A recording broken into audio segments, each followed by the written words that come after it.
ಇದು ಒಂದು ಪಕ್ಷಕ್ಕೆ ಸಂಬಂಧಪಟ್ಟಂಗೆ ನಾನು ಮಾತಾಡಕ್ ಬಂದಿಲ್ಲ. ಇದೊಂದು ನಮ್ಮ ಚಿಕ್ಕಬಳ್ಳಾಪುರ ಜಿಲ್ಲೆಗೆ ಆತಂಕದ ಸುದ್ದಿ ಬಂದಿರೋ ತರ ಕಾಣ್ತಾ ಇದೆ.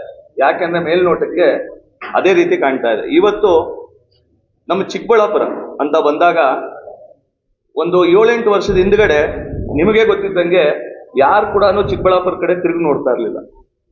ಯಾರು ಕೂಡ ಚಿಕ್ಕಬಳ್ಳಾಪುರ ಅಂದ್ರೆ ಯಾವ್ದೊಂದು ಊರು ಇದೆ ಅಂತ ಅನ್ಕೊಂಡಿದ್ರು ಜನ ಅಷ್ಟೇ, ಆಯ್ತಾ. ಆದ್ರೆ ಅದಕ್ಕೊಂದು ಬ್ರ್ಯಾಂಡ್ ಅಂತ ಒಂದು ತಂದ್ಕೊಟ್ಟಿದ್ದು ಯಾರು? ನಮ್ಮ ಸುಧಾಕರ್ ಅವರು. ಸೊ ಇದು ಸುಧಾಕರ್ ಅವ್ರ ಪರ್ವ ಅನ್ನೋಕ್ಕಿಂತನೂ ನಮ್ಮ ಚಿಕ್ಕಬಳ್ಳಾಪುರ ಸುಧಾಕರ್ ಅವ್ರಿಗೆ, ನಮ್ಮ ಕೆ ಸುಧಾಕರ್ ಅವ್ರಿಗೆ ನಾವು ಇದು ಮಾಡ್ತಾರೆ. ಯಾಕೆ ಕೆ ಸುಧಾಕರ್ ಅಂತ ಒಂದು ಲೀನಿಯನ್ಸ್ ತಗೊಳ್ತೀರಿ ಅಂದ್ರೆ, ನಾವು ಕೂಡ ಅವರು ಎಲ್ಲ ನೆಂಟ್ರೆ, ಆಯ್ತಾ. ನಾವು ಕೂಡ ಬಂದಿಗಳೇ, ಅವ್ರ ಬಂಧುಗಳೇ ನಾವು ಕೂಡ, ಆಯ್ತಾ.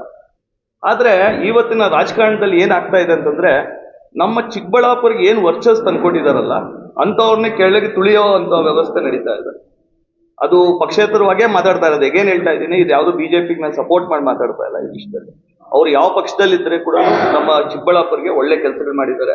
ಇವತ್ತು ನಮ್ಮ ಚಿಕ್ಕಬಳ್ಳಾಪುರಿಗೆ ಏನೇ ಆಗಿದ್ರೇನು ಅವ್ರ ಮುಖಾಂತರ ಇದಾಗಿದೆ ಅಂತ ನನ್ನ ಅನಿಸಿಕೆ. ತುಂಬಾ ಜನಕ್ಕೂ ಅದೇ ಭಾವನೆ ಇದೆ. ಎಸ್ಪೆಷಲಿ ನಮ್ಮ ರೀಸೆಂಟ್ ಆಗಿ ಒಬ್ಬ ಲೀಡರ್ ಅಂತ ಅನೌನ್ಸ್ ಆಗಿರುವ ಸಂದೀಪ್ ರೆಡ್ಡಿ ಅಂತ ಏನಿದ್ದಾರೆ, ಹೊಸದಾಗಿ ಏನು ಬಂದಿದ್ದಾರೆ, ನಾನು ಅವರ ಕೆಲಸಗಳನ್ನ ನಾನು ಅಬ್ಸರ್ವ್ ಮಾಡ್ತಾನೆ ಇದ್ದೆ. ನಿಮ್ಗೆ ಗೊತ್ತಿದೆಯಾ ಇಲ್ಲ, ಒಂದು 2 ತಿಂಗಳ ಹಿಂದ್ಗಡೆ ಶಿಡ್ಲಘಟ್ಟ ಕ್ಷೇತ್ರ ತಲಕಾಯಲಬೆಟ್ಟೆಯಲ್ಲಿ ಒಂದು ಸ್ಟೇಟ್ಮೆಂಟ್ ಮಾಡ್ಬಿಡ್ತಾರೆ, ಬಂದ್ಬಿಟ್ಟು ಪ್ರದೀಪ್ ಈಶ್ವರ್ನ ಬೈದ್ಬಿಟ್ಟು ಬಂದ್ಬಿಡ್ತಾರೆ. ಆ ಬೈದಾಗ್ಲೇ ನಾವು ಎಚ್ಚೆತ್ಕೊಡ್ಬೇಕಿತ್ತು, ನಮ್ಮ ಕ್ಷೇತ್ರಕ್ಕೆ ಬಂದು ಮಾತಾಡ್ತಾ ಇದ್ದಾರೆ, ಯಾಕೆ ಮಾತಾಡ್ತಾ ಇದ್ದಾರೆ ಅಂತ. ತುಂಬಾ ಜನ ಅನ್ಕೊಂಡ್ರು ನಾನು ಮಾತಾಡಿದೆ ಆ ವಿಷಯನ ಅಂತ. ತುಂಬಾ ಜನ ಪತ್ರಕರ್ತರು ನನಗೆ ಕಾಲ್ ಮಾಡಿ ಕೇಳಿದ್ರು, ಸರ್ ನೀವ್ ಯಾಕೆ ಸ್ಟೇಟ್ಮೆಂಟ್ ಕೊಟ್ರಿ ಅಂತ. ಸೊ ಅದಕ್ಕೂ ನಂದು ಇನ್ವಾಲ್ವ್ಮೆಂಟ್ ಇರಲಿಲ್ಲ. ಅವಾಗಲೇ ಅರ್ಥ ಮಾಡ್ಕೊಬೇಕಿತ್ತು ಈ ರಾಜಕೀಯ ಏನ್ ನಡೀತಾ ಇದೆ. ಇವತ್ತು ತುಂಬಾ ಇಂಪಾರ್ಟೆಂಟ್ ಏನಾಗಿದೆ ಅಂದ್ರೆ, ಅವರು ಬೆಳೆಸಿದ್ದು ಸುಧಾಕರ್ ಅವರು ಯಾರ್ಯಾರನ್ನ ಬೆಳೆಸಿದ್ರು.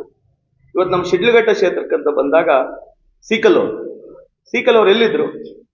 ಈ ಚುನಾವಣೆಗೆ ಬಂದವರು ಸೀಕಲ್ ಅವ್ರನ್ನ ಬೆಳೆಸಿದ್ಯಾರು? ನಮ್ಮ ಸುಧಾಕರ್ ಇದ್ದು ಬೆಳೆಸಿದ್ರು. ಇವತ್ತು ನಮ್ಮ ಸುಧಾಕರ್ ವಾಪಸ್ಸಾಗ ಅವ್ರ ಎದುರಾಗೆ ನಿಂತಿದ್ದಾರೆ. ಹೋಗಿ ಅವ್ರ ಎದುರಾಗಿ ನಿಂತು ಅವ್ರ ಎದುರಾಗಿ ಕ್ಯಾನ್ವಾಸ್ ಮಾಡ್ತಾ ಇದ್ದಾರೆ. ಅದು ಖಂಡನೀಯ, ಒಂದನೇದು. ಹಾಗೂ ಸೀಕಲ್ಗೆ ವರ್ಚಸ್ ಕೊಟ್ಟಿದ್ದು ನಮ್ಮ ಫ್ಯಾಮಿಲಿಗೆ. ನಮ್ಮ ರಾಜಣ್ಣ ಅವ್ರು ಇರ್ಲಿಲ್ಲ ಅಂತಂದ್ರೆ ಇವತ್ತು ಅದೇನು 55,000 ನಾವು ಮೆಂಬರ್ಶಿಪ್ ಮಾಡಿದೀವಿ ಅಂತ ಎದೆ ತಟ್ಕೊಳ್ತಾ ಇದಾರಲ್ಲ, ಅದ್ರಲ್ಲಿ 90% ಭಾಗ ನಮ್ಮವ್ರು ಮಾಡಿರೋದು. ಅದನ್ನ ಅರ್ಥ ಮಾಡ್ಕೊಬೇಕು.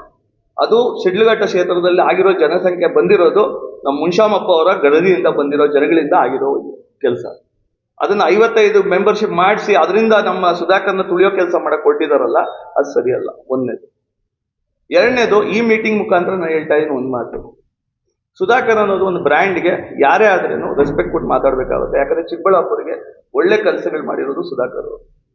ಅದನ್ನ ನಾವು ಏನೇ ಆಗ್ಲಿ, ಇವತ್ತು ಸುಧಾಕರ್ ಏನಾದ್ರು ನಮ್ಗೆ ಏನಾದ್ರು ಪ್ರಾಬ್ಲಮ್ ಆಗಿ ಏನಾದ್ರು ತಪ್ಪಿದ್ರು, ಅವ್ರ ಪೊಸಿಷನ್ ಇಂದ ತಪ್ಪಿದ್ರು ಅಂದ್ರೆ ಅದು ಚಿಕ್ಕಬಳ್ಳಾಪುರ ತುಂಬಾ ಲಾಸ್ಗೆ ಅನುಭವಿಸ್ಬೇಕಾಗುತ್ತೆ. ಮುಂದಿನ ದಿನಗಳಲ್ಲಿ ಅದು ಕಾಣುತ್ತೆ. ಇವಾಗ ಸದ್ಯ ರೀಸೆಂಟ್ ಆಗಿ ಒಂದು 2 ವರ್ಷದಿಂದ ಸ್ವಲ್ಪ ಅವ್ರ ಪೊಸಿಷನ್ ಅಲ್ಲಿ ಇಲ್ದ್ರ ಇರೋದ್ರಿಂದ ಚಿಕ್ಕಬಳ್ಳಾಪುರದಲ್ಲಿ ಯಾವ ತರ ಡೆವಲಪ್ಮೆಂಟ್ಸ್ ಆಗಿದೆ, ಯಾವುದೇ ತರ ಡೆವಲಪ್ಮೆಂಟ್ಸ್ ಬಂದಿಲ್ಲ. ಫರ್ಗೆಟ್ ಅಬೌಟ್ ಡೆವಲಪ್ಮೆಂಟ್, ನಮ್ಮ ಶಿಡ್ಲಘಟ್ಟಾಗೂ ಯಾವುದೇ ತರ ಡೆವಲಪ್ಮೆಂಟ್ ಬರೋಕ್ಕಾಗಿಲ್ಲ. ಸೊ ಇದ್ರ ಮುಖಾನೇ ಹೇಳೋದಿಷ್ಟೇ. ಯತೀಂದ್ರ ಅವ್ರನ್ನ ನಾನು ಆಲ್ರೆಡಿ ಮಾತಾಡಿದ್ದೀನಿ. ಯಾರ ಕೈಯಿಂದ ಮಾತಾಡಿಸ್ಬೇಕು ನಾನು ಮಾತಾಡಿಸ್ತೀನಿ, ಆಯ್ತಾ. ಇದುವರೆಗೂ ನಾವೇನು ಅಂತ ನಾವು ಫುಲ್ ಓಪನ್ ಆಗಿ ಬಂದಿಲ್ಲ. ನಾವು ಓಪನ್ ಆಗಿ ಬರೋ ದಿನಗಳು ಬರುತ್ತೆ. ಇದ್ರ ಮುಖಾಂತರ ಹೇಳ್ತಾ ಇರೋದು ಒಂದೇ, ಯಾರು ಸಂದೀಪ್ ಅಂತ ಹೇಳಿದಾರೋ, ಯಾರು ಎದುರಾಗಿ ಮಾತಾಡ್ತಾ ಇದ್ದಾರೋ ಕರೆಕ್ಟ್ ಆಗಿ ಮಾತಾಡ್ಲಿ. ತಾಕತ್ತಿದ್ರೆ ಈ ಪದಗಳೆಲ್ಲ ಬೇಡ. ಅವರು ನಮ್ಮ ಚಿಕ್ಕಬಳ್ಳಾಪುರ ಕ್ಷೇತ್ರಕ್ಕೆ ತುಂಬಾ ಒಳ್ಳೆ ಕೆಲಸ ಮಾಡಿದ್ದಾರೆ. ರೆಸ್ಪೆಕ್ಟ್ ಆಗಿರ್ಲಿ. ಅವ್ರನ್ನ ಪಕ್ಷ ಗುರುತಿಸಿರ್ಬೋದು, ಕೊಟ್ಟಿರ್ಬೋದು. ಅದೇ ಪಕ್ಷ ನಾಳೆ ಕಿತ್ತು ಹಾಕ್ಲೂಬಹುದು. ಮುಂದಿನ ದಿನಗಳಲ್ಲಿ ನೋಡ್ತಿಲ್ಲ.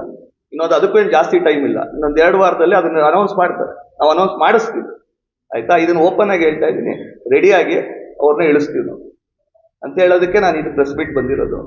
ಇನ್ನು 2 ವಾರ ಅವ್ರಿಗೆ ಟೈಮ್. 2 ವಾರದಲ್ಲಿ ಅವರೇ ವಿಜೇಂದ್ರ ಅವರೇ ಅವ್ರನ್ನ ಇಳಿಸ್ತಾರೆ. ಇದು ನನ್ನ ಸ್ಟೇಟ್ಮೆಂಟ್.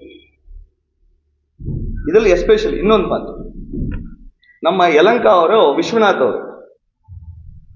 ಅವರು ನಮ್ಮ ಎಸ್ಪೆಷಲಿ ಯಲಂಕ ಕ್ಷೇತ್ರದಲ್ಲಿ ಮೊನ್ನೆ MP ಗೆ ತುಂಬಾ ಸಪೋರ್ಟ್ ಮಾಡಿದ್ದಾರೆ ಗೆಲ್ಲೋದಕ್ಕೆ. Vishwanath is a brand in Yelahanka. ಇವಾಗ ವಿಶ್ವನಾಥ್ ಅವರು ಒಂದು ಸ್ಟೇಟ್ಮೆಂಟ್ ಹೇಳ್ತಾರೆ, ನೀವು ಪಕ್ಷದಿಂದ ಹೊರಗಡೆ ಬಂದು ಗೆಲ್ಲಿ ನೋಡೋಣ ಅಂತಾರೆ. ವಿಶ್ವನಾಥ್ ಅವ್ರಿಗೂ ಅದೇ ಪ್ರಶ್ನೆ ಕೇಳ್ತೀನಿ, ನೀವು ಪಕ್ಷದಿಂದ ಬಂದು ಗೆಲ್ಲಿ, ಯಾವತ್ತೂ ಅಷ್ಟೇ ನೀವು ಬ್ರ್ಯಾಂಡ್ ಕ್ರಿಯೇಟ್ ಮಾಡಿರೋದು. ಇವತ್ತು ಸುಧಾಕರ್ ಇಂಡಿಪೆಂಡೆಂಟ್ ಆಗಿ ನಿಂತ್ರೂ ಗೆಲ್ಲುವಂತ ವರ್ಚಸ್ ಇಟ್ಕೊಂಡಿದ್ದಾರೆ, ಅವ್ರು ಗೆದ್ದು ಇದ್ದಾರೆ. ಪಕ್ಷಕ್ಕೆ ಕಳೆ ಕೊಟ್ಟಿರೋದು ಸುಧಾಕರ್, ಅವ್ರಿಗೆ ರೆಸ್ಪೆಕ್ಟ್ ಕೊಡಿ ಆಯ್ತಾ. ನಮ್ಮ ಶಿಡ್ಲಿಗೆ, ನಮ್ಮ ಚಿಕ್ಕಬಳ್ಳಾಪುರ ಕ್ಷೇತ್ರಕ್ಕೆ ಒಂದು ರೆಸ್ಪೆಕ್ಟ್ ಬಂದಿರೋದು ಸುಧಾಕರ್. ಸೊ ನಾವೆಲ್ಲ ಆ ಸುಧಾಕರ್ಗೆ ಸಪೋರ್ಟ್ ಮಾಡಕ್ ನಿಂತಿದ್ವಿ.